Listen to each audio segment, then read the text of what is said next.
Welcome to a NYAPRS short video on recovery through the group process. My name is Rob Statham. I'm a training and technical assistance facilitator, part of the collective unit, for the New York Association of Psychiatric Rehabilitation Services. NYAPRS is an organization made up of people who use and are those that provide community mental health services. We are a statewide organization with a national footprint, and our work is led by our strong mission and commitment of supporting people to improve their lives, and we do this through the promotion of recovery, rights, and rehabilitation.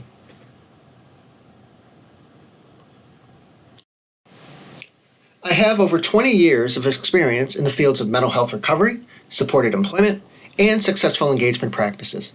In my current role, I travel across the state of New York offering trainings and technical assistance to OMATE's licensed organizations. I've also worked in the OPWD field as a training and organizational development specialist. My outside experiences include paralegal services, hotel-motel management, volunteer coordination, and recruitment. On a fun note, I'm a former boy band member with a group called Carpe Diem that was popular in the 1990s. Through our PROS Adult Home Outreach and Curriculum Project, we're proud to support the PROS community with curriculum developed specifically for PROS providers working with individuals on their independent living goals. It is specifically designed to assist people living in adult homes and state psychiatric centers who are participating in your PROS programming. The focus of the curriculum is to assist people you work with to increase their confidence and their skills to live independently in the community. For more information, please visit our website. The link is listed below.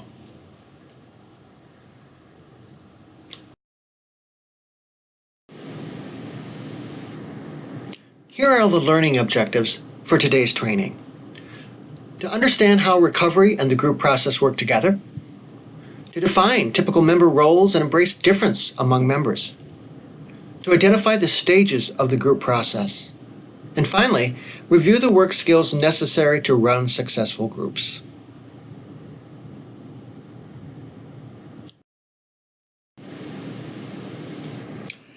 As recovery is the foundation of everything we do, let's take a closer look at the definition. There are numerous definitions out there. I'm particularly moved by this definition by Anthony Cohen Farkas Gagny Psychiatric Rehabilitation. There are many key words in this definition that are underlined that speak to me. Living a satisfying, hopeful, contributing life, even with the limitations caused by the illness. People can have life roles, goals, and dreams despite living with an illness. The advent of symptoms of the illness does not mean your life has to stop. You are not defined by your illness. The ability to contribute to the building of your life and to the community can still happen.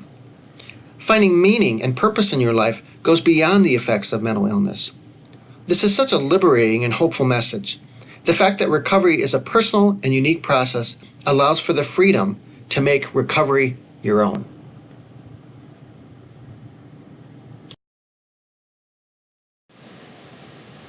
Why are groups effective for growth and healing? Groups allow for a strength-based approach to be utilized by different members or peers of the group. For many individuals, they may not be used to hearing words of strength about their character, judgment, and challenges. This is a way that we build up people with an acknowledgement of their value, despite having a mental illness. For many people in our system of care, they are used to the opposite of a focus on deficits, needs, barriers, and their disability. How refreshing it is to start from a perspective of a person's strength. It is a belief that everyone has something to offer in the group. Groups can be empowering when people's strengths are validated. When we are praised for our value, we tend to look for the value in others. It is an empowering effect. Groups allow for the sharing of oneself to others in the group. We cannot underestimate the value of having dialogue and conversation. These things lead to relationships with others, and relationships can lead to support and healing. Groups allow for support of others through the friendships that form. A strong group can lead to helping one another, something that we refer to as mutual aid. Having a forum available to help others, in a sense, is therapeutic for the helper and for the one being helped. Groups allow for the formation of this dynamic.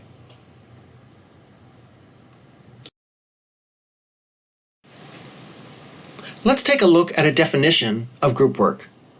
It's a collection of people who need each other in order to work on certain common tasks in an agency that is hospitable to those tasks.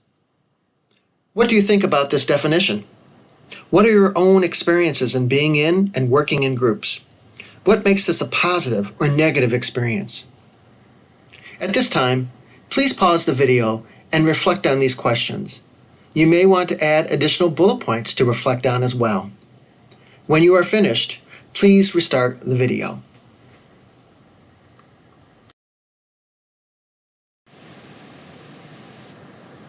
Let's talk about how groups help people in their recovery.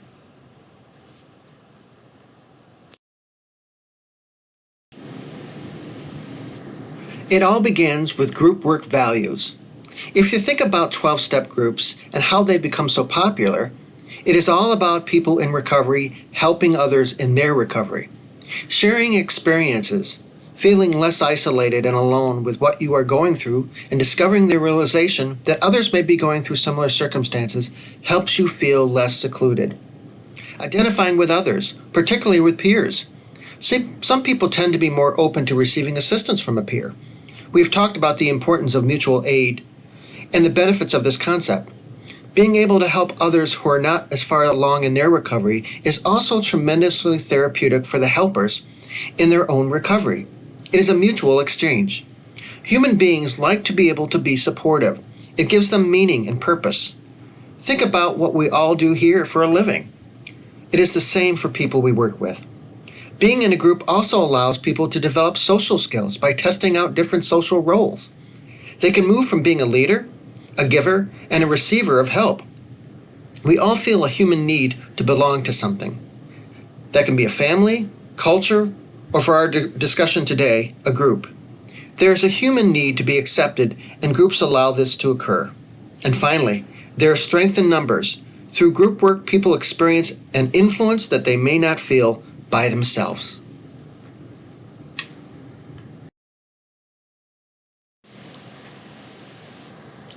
We can see how the values of recovery and group work are aligned. Groups offer a safe and supportive environment. Consider it like a Planet Fitness gym, a judgment-free zone, where individuals can exercise their recovery skills in a nurturing atmosphere. Respect for all individuals and experiences in the group should be a hallmark of conditions of group work. The value of hope is crucial to the effectiveness of the group. The belief that recovery is possible for everyone is the expectation. As stated before, we start from a position of strength in the group work that we do. Everyone in the group can learn from each other.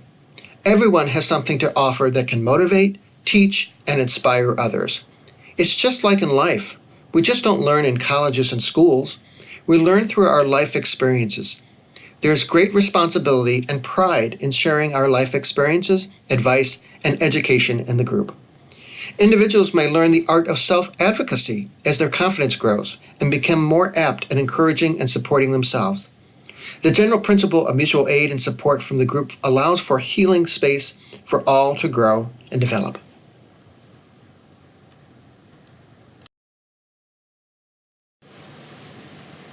What about person-centered care, and how does group work align with that? Some of the components of person-centered care include self-determination, self-participation, and mutual aid. How do groups promote self-determination? There is no hierarchy in the group. The person is voluntarily showing up and speaking from their own truth. They are their own voice. The individual can define themselves. This falls right in line with person-centered care. Participation is by the individual's choice and timing. There is no expectation that a person share anything that they do not want to share. For some folks, it may take time to build up their confidence and trust within the group. This is a natural feeling. There's no pressure from the person to participate. They participate when they are ready. And mutual aid. When people share and care for one another, learn from one another, and support each other, everyone benefits. This aligns with person-centered care.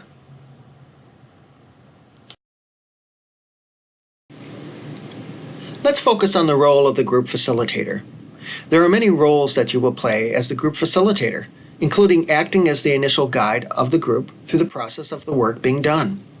This may also involve managing the interaction of others in the group and managing the norms of the group. You will also manage the expectation that the group is a supportive and safe space for people to share who they are, their life experiences, and their hopes and dreams. It's important for you to empower people to take ownership of the group. This fosters a sense of belonging and inclusion. It also allows for people to take active responsibility in the group. Permitting people to have their experiences to be natural rather than clinical is a key component of a group facilitator. People may see and hear about similar experiences through other members of the group, which allow for the normalization of the experience. Group members helping each other by sharing how they've overcome a problem or situation. That refers to mutual aid, and it is a powerful intervention, and the facilitator's role is to encourage it, bring it to the fore, and don't hope for it to happen. What does it remind you of? Peer support. It's vital for the group that the facilitator be present. By that I mean listen intently and with mindfulness of being in the group. When you're not in a present mind, you miss the things of importance to the group. Develop and find your own style and let it shine through. Be authentic in the way that you facilitate the group. Keep the group on topic and task. This goes along with managing the time and the content of the group discussion. Ensuring that the group does not get sidetracked is of tremendous value to the group. Work through conflict. That can be challenging, but it's a part of the group facilitator's job. Most people do not like conflict. However, it's a mistake to avoid the conflict, as differences are sometimes the way in which people learn and grow. As difficult as it is, managing conflict within the group allows for the group to go closer. How many of us have actually become better out of a conflict and grown closer with the people that we had differences with? Your role may help with the fostering of this development.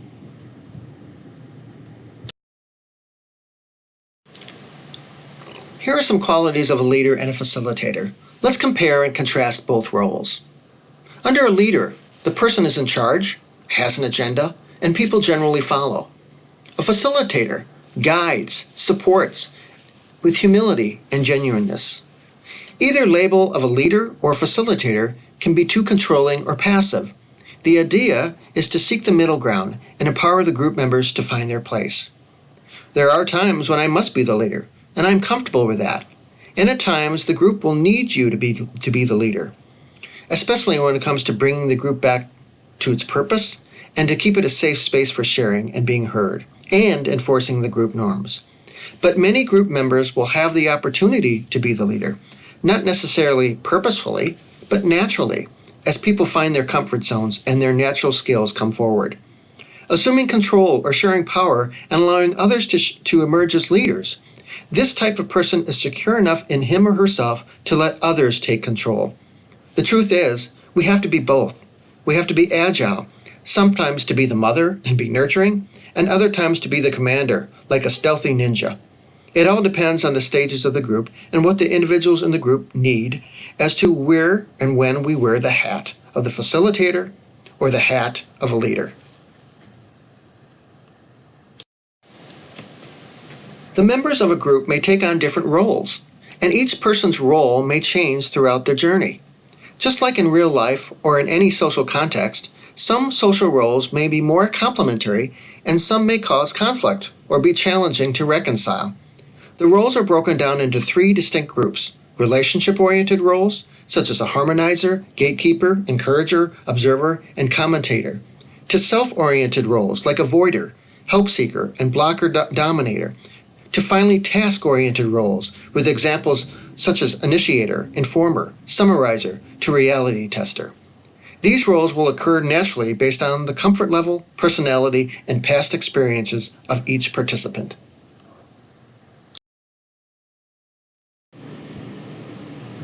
The group process moves through stages.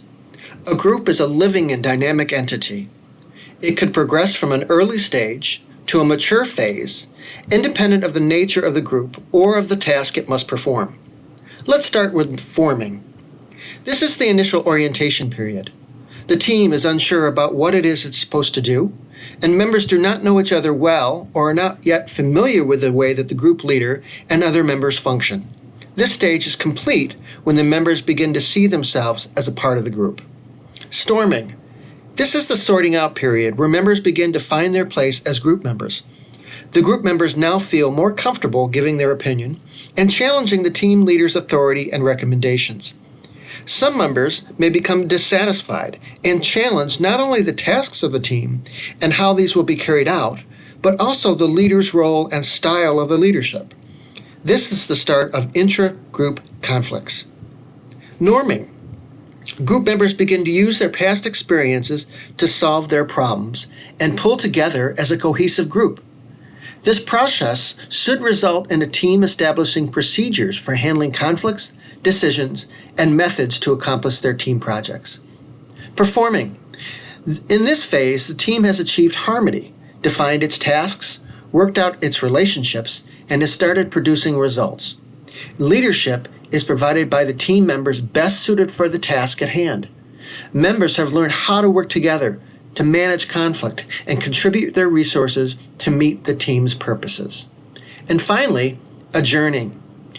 The group dissolves when the team has completed the purpose. It may be reoriented to continue on to the next phase of the purpose. Team members who like routine or who have developed close working relationships with other members may find this stage difficult, particularly if their future now looks uncertain.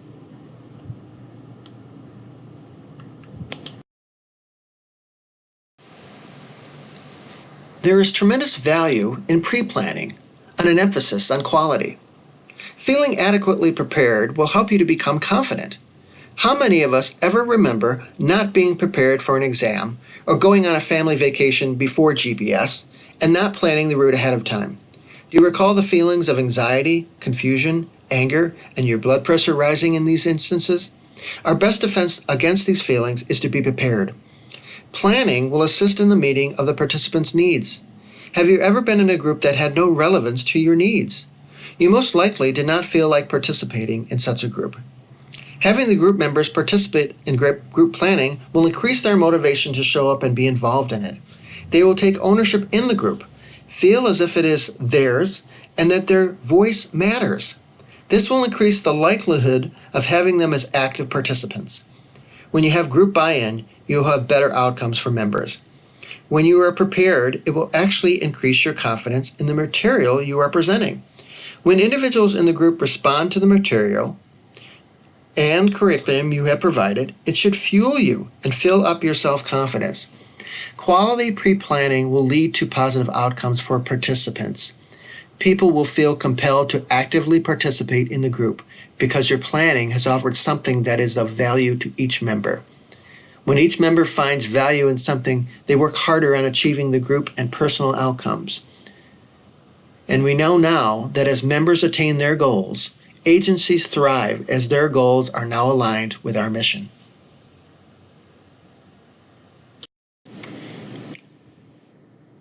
Let's review the work skills necessary to run successful groups. Remember, our overall purpose is to promote recovery, to assist people to achieve wellness.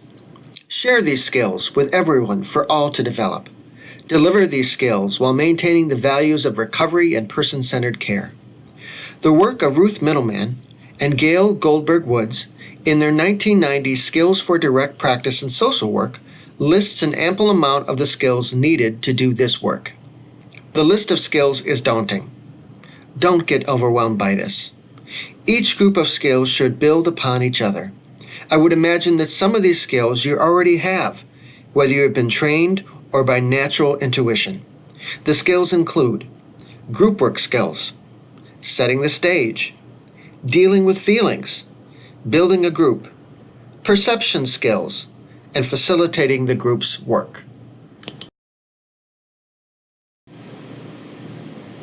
Additional skills include cognitive skills, coping with conflict, dealing with information, and dealing with barriers.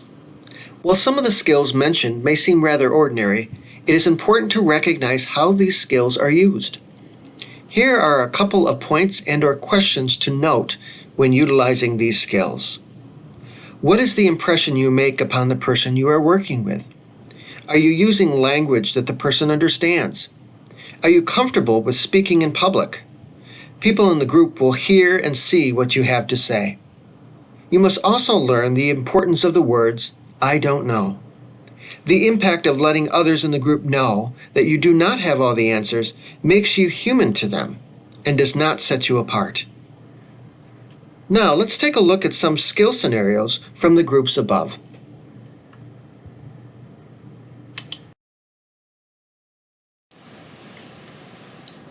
The following are skill scenarios that can strengthen your ability to run groups more effectively.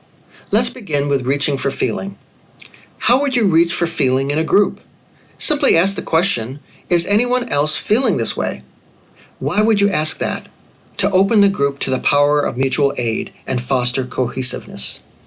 How would you reach for difference in a group? You'd ask if anyone is feeling the opposite of what the group has identified. Coping with conflict. Propose subordinate goals. Our differences fade when we recognize the greater problem. An example, at a summer camp, two rival groups are in constant conflict. The counselors disable the water tower, and the two groups put aside their conflict to work together and fix the water tower. At this point, whose problem is worse?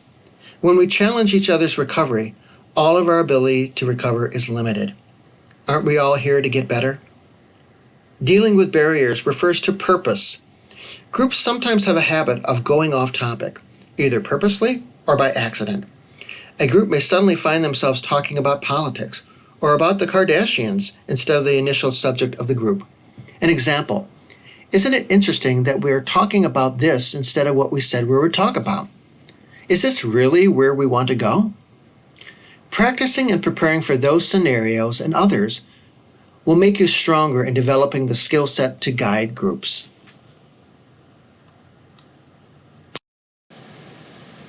We want to go from there to here, from the picture on the left to the picture on the right.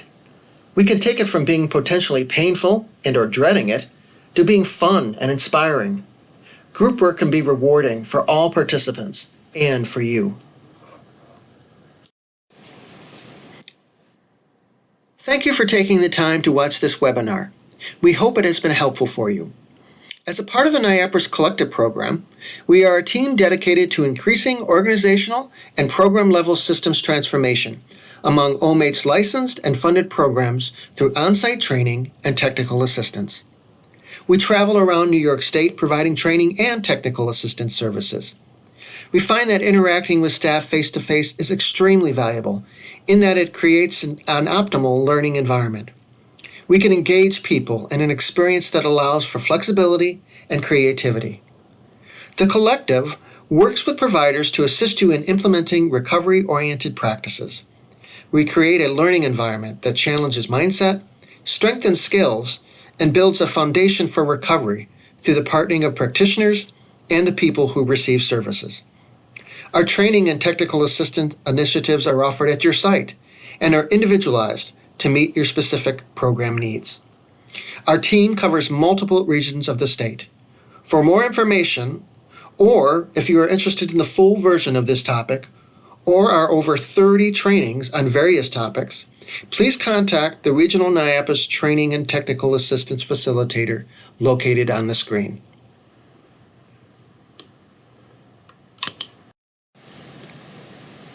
Thank you for being a part of this short NYAPRS training video. The final slide is a resource page for those of you who would like to go deeper in your learning. I hope you have found today's training helpful. Have a great day.